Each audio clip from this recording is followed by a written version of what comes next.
जय हिंद कैडेट्स।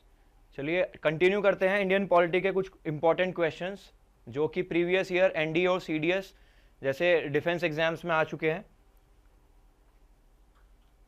तो our first question is freedom under constitution of India is subject to. Basically पूछा गया है जो फ्रीडम है, जो हमें स्वतंत्रता मिलती है, freedom according to the constitution, उसमें सब्जेक्ट टू क्या है? वो सब्जेक्ट टू है first public order, morality and health. Yes, public order बना रहना चाहिए, मोरालिटी बनी रहनी चाहिए और जो पब्लिक है उसकी हेल्थ पे भी सब्जेक्ट होना चाहिए उसका। A law providing for social welfare and reform. Yes, जो लॉ है, जो कानून है, वो सोशल वेलफेयर यानी कि समाज के लिए, वेलफेयर के लिए और रिफॉर्म्स के लिए होना चाहिए।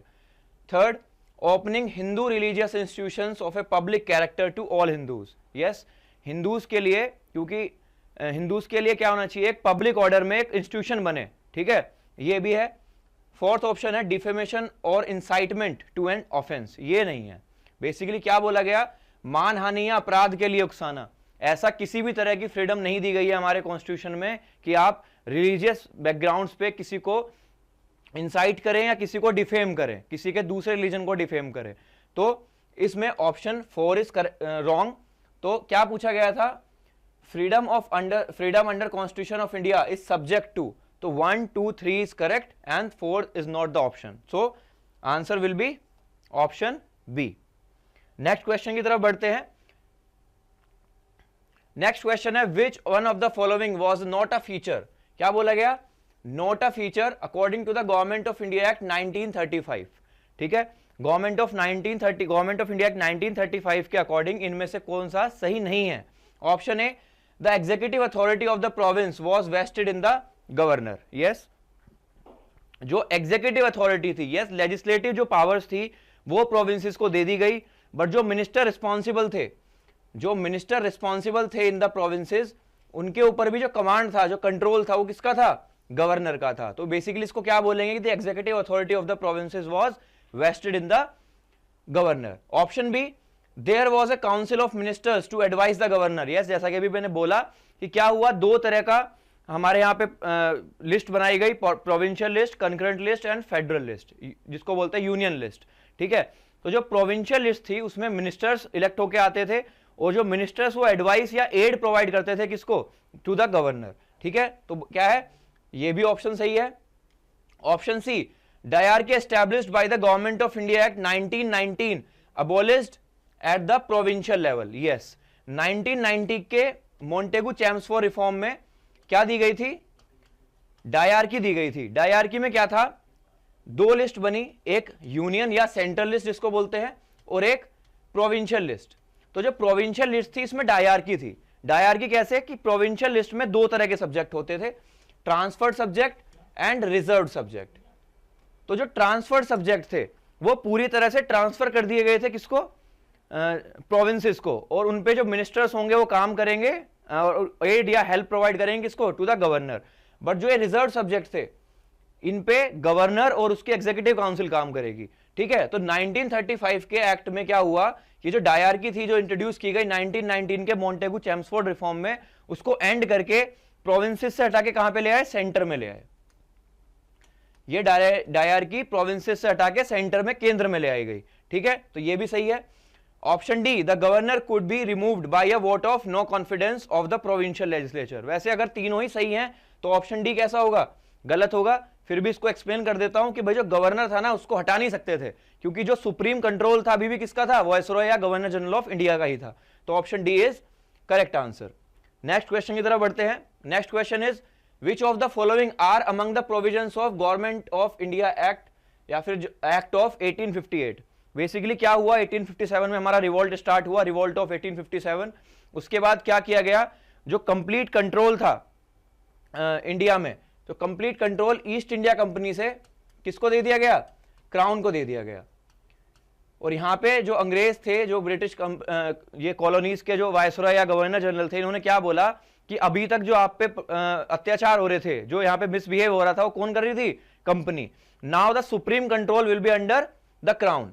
तो अब क्राउन के पास सारी पावर है, तो अब हम अच्छा एक रिस्पॉन्सिबल गवर्नमेंट आपको देंगे। चलिए पढ़ते हैं। First, the administration of India and the Indian territories was transferred to the crown. जैसा कि मैंने बोला कि भाई सारा जो एडमिनिस्ट्रेशन था वो किसको दे दिया गया, क्राउन को, और ईस्ट इंडिया कंपनी को बना दिया फुल्ली एडमिनिस्ट्रेटेड बॉडी। ठीक है। Option B, the rule of East India Company was abolished. Correct, कि भाई जो रूल था ईस्ट इंडिया कंपनी का वो क्या कर दिया, अबॉलिश कर दिया, क्योंकि वो रूल किसके पास आ गया, क्राउन के पास आ गया। थर्ड ऑप्शन में क्या कह रहा है, governor general of India was to be known as the Viceroy of India and a Secretary of State for India was also appointed. Yes, तो जो गवर्नर जनरल ऑफ इंडिया की पोस्ट होती थी इससे पहले, उसको क्या बना दिया गया, वॉयसरॉय, जिसमें कि फर्स्ट वॉयसरॉय थे आपके लॉर्ड कैनिंग, और एक नई जो है पोस्ट बना दी गई जिसको बोलते थे सेक्रेटरी ऑफ स्टेट। अगर हमने पढ़ा होगा कि भाई मॉर्ले मिंटो रिफॉर्म और मोंटेगू चेम्सफोर्ड रिफॉर्म, ये नाम है, इनमें क्या है, एक सेक्रेटरी ऑफ स्टेट होता है और एक वॉयसरॉय होता है। तो इस टाइम पे जो फर्स्ट सेक्रेटरी ऑफ स्टेट थे वो थे Lord Stanley. Lord Stanley was the first secretary of state. तो ऑप्शन 3 भी सही है। Option 4, the administrative power of India was to be shared between the East India Company and the crown of England. ये गलत है, share नहीं होनी थी। यहां पे हमने क्या पढ़ा कि भाई ईस्ट इंडिया कंपनी के रूल को अबॉलिश कर दिया गया, कंप्लीट एडमिनिस्ट्रेशन पावर किसके पास आ गई, क्राउन के पास आ गई। तो ऑप्शन 4 गलत है।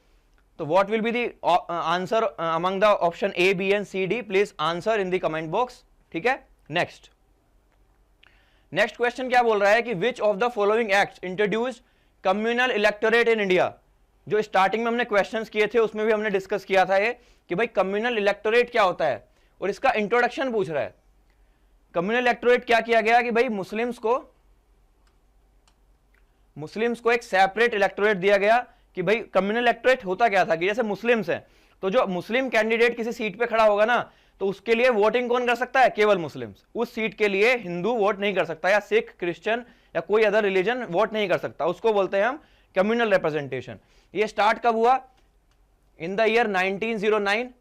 क्या बोलते हैं इसको, Morley Minto reforms. Morley Minto reforms of 1909 या फिर government of India act 1909। That is the reason, last videos में बताया था कि जो लॉर्ड मिंटो था, लॉर्ड मिंटो को क्या बोलते हैं, father of communal representation in India. तो आंसर क्या होगा, इंडियन काउंसिल एक्ट ऑफ 1909। ठीक है।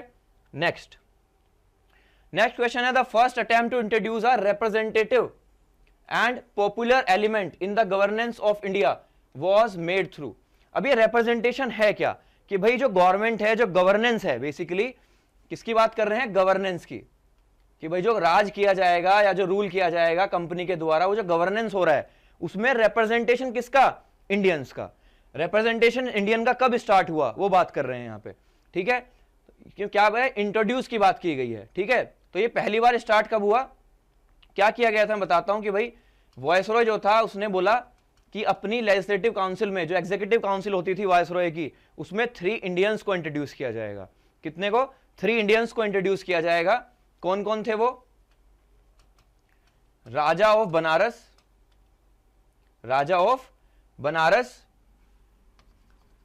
महाराजा of Patiala and sir Dinkar Rao. तो ये था पहली बार 3 इंडियंस को वॉयसरॉय की एग्जीक्यूटिव काउंसिल में जगह मिली थी। कौन कौन थे, Raja of Banaras, Maharaja of Patiala and sir Dinkar Rao. ठीक है, कब आया, in the council act of 1861 के अंडर। तो पहली बार ये जो स्टार्ट हुआ 1862 में, नॉमिनेट किए गए 3 लोग, किसने नॉमिनेट किए, who was the first viceroy, please answer in the comment box. अभी बताया था, तो उसने 1862 में इनको नॉमिनेट किया। तो answer is A. Next question की तरफ बढ़ते हैं। नेक्स्ट क्वेश्चन बोल रहा है, the Indian legislature was made bicameral for the first time by. पहली वीडियो में जो फर्स्ट 5 क्वेश्चन हमने डिस्कस किए थे उसमें भी मैंने बताया था कि भाई बाइकैमरलिज्म होता क्या है। बाइकैमरलिज्म क्या होता है, बाइकैमरलिज्म, जैसे कि आज भी अगर इंडिया में बात करें, हम अगर पार्लियामेंट के अंदर जाते हैं तो पार्लियामेंट में क्या है, लोकसभा एंड राज्यसभा। लोकसभा को बोलते हैं हम लोअर हाउस और राज्यसभा को बोलते हैं हम अपर हाउस।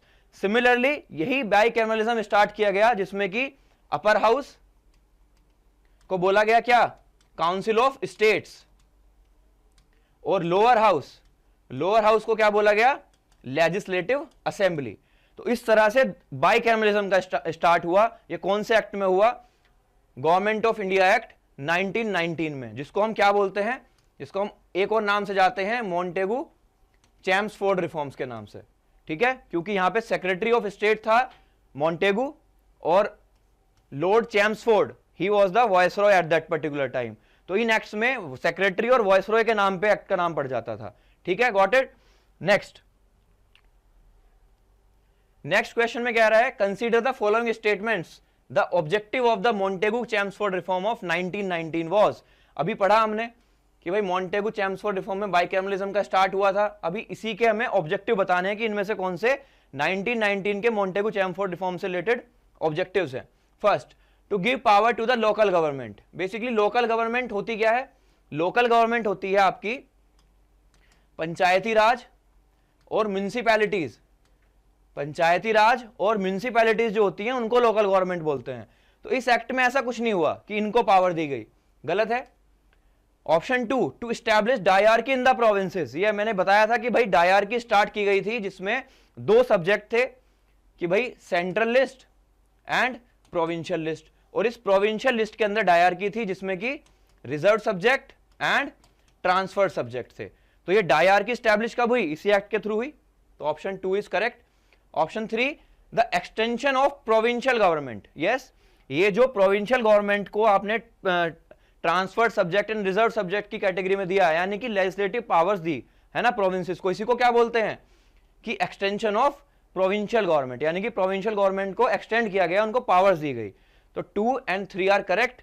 तो आंसर आपको कमेंट बॉक्स में लिख के देना है कि भाई इसका आंसर क्या है। Okay, next, the government of India act 1935 was based on, कि भाई जो 1935 का गवर्नमेंट ऑफ इंडिया एक्ट था वो किस पे बेस्ड था? चलिए ऑप्शन पढ़ते हैं। Option A, the principle of federation and parliamentary system. Principle of federation and parliamentary system. भाई फेडरेशन क्या होती है?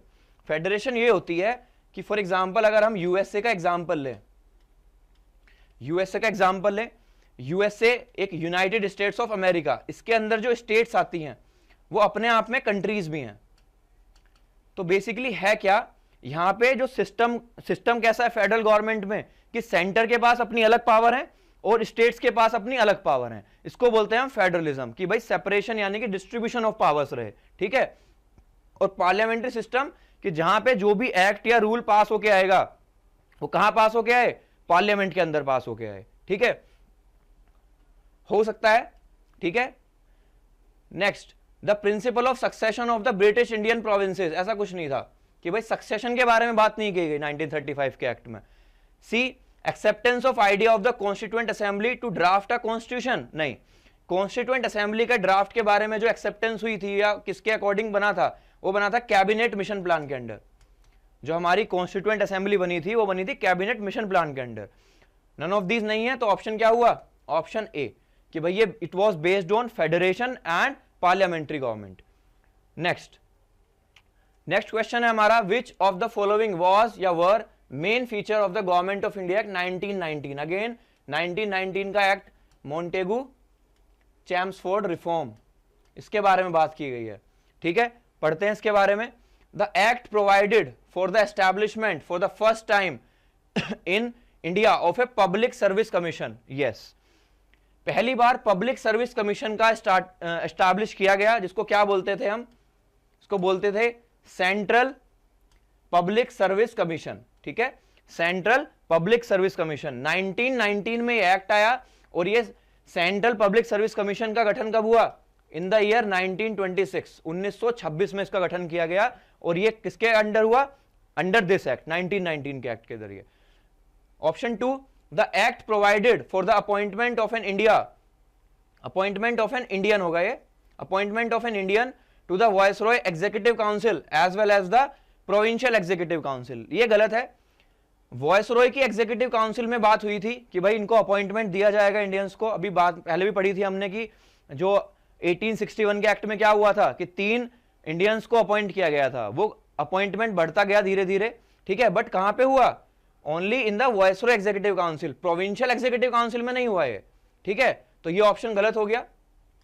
ऑप्शन 3 पढ़ते हैं, provision was made for classification of central and provincial subjects. Yes, 1919 के एक्ट में पहले भी बता चुका हूं कि भाई सेंट्रल लिस्ट, प्रोविंशियल लिस्ट, और प्रोविंशियल लिस्ट को फर्दर डिवाइड किया transfer subject and reserve subject. तो क्या बोला, provision was made for classification of central and provincial subjects. तो क्या हुआ, करेक्ट। जो भी इसका आंसर है, जो भी ऑप्शन है, कमेंट बॉक्स में आंसर टाइप कीजिए, ठीक है।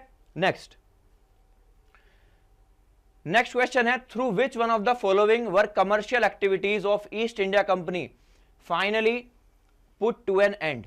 क्या बोला गया, commercial activities of East India Company finally क्या कर दिया गया इनको, पुट टू एन एंड। देखिए चार्टर एक्ट ऑफ 1793 क्या है, ये तो चार्टर एक्ट आया। बी बोला गया चार्टर एक्ट ऑफ 1813, सी बोल रहा है चार्टर एक्ट ऑफ 1833 और डी बोल रहा है चार्टर एक्ट ऑफ 1853। बेसिकली कहां हुआ ये, in the charter act of 1833।